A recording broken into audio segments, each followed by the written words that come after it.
Tant que l'objectif il reste le même et que l'objectif final c'est cet été, le reste on s'adaptera, on trouvera une solution.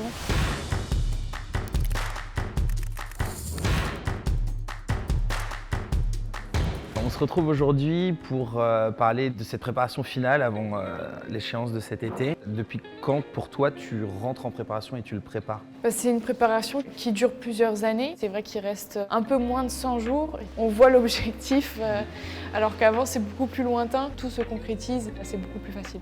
Comment tu maintiens l'équilibre entre justement la fatigue qui peut s'installer de cette dernière ligne droite des 100 jours dont tu parles?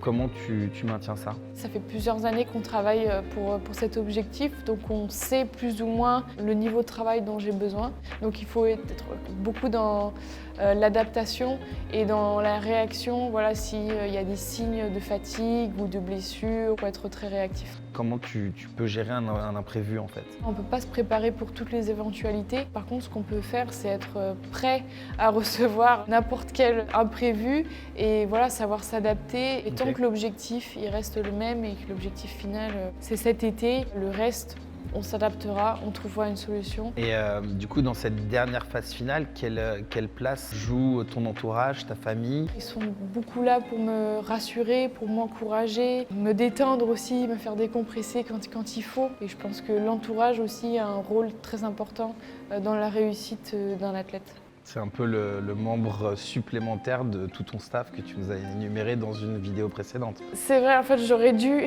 les citer parce que c'est vrai qu'ils sont vraiment là. Sans eux, en fait, ce serait compliqué parce qu'on ne peut pas y arriver seul. Et est-ce que tu peux nous partager un moment clé de ta préparation, un moment qui pour toi a été vraiment la clé d'un changement? Le moment qui m'a beaucoup chamboulée, on va dire, c'est là, cette fin d'année 2023. Je me suis blessée au genou. Ça a impacté forcément ma préparation, mes compétitions, mes entraînements, etc.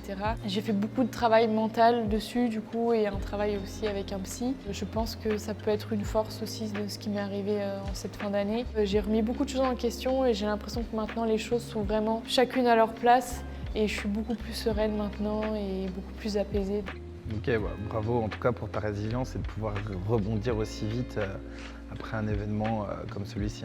Et du coup, quel message tu voudrais passer à cet entourage, à ton équipe, à tes fans, à tes supporters avant cette échéance?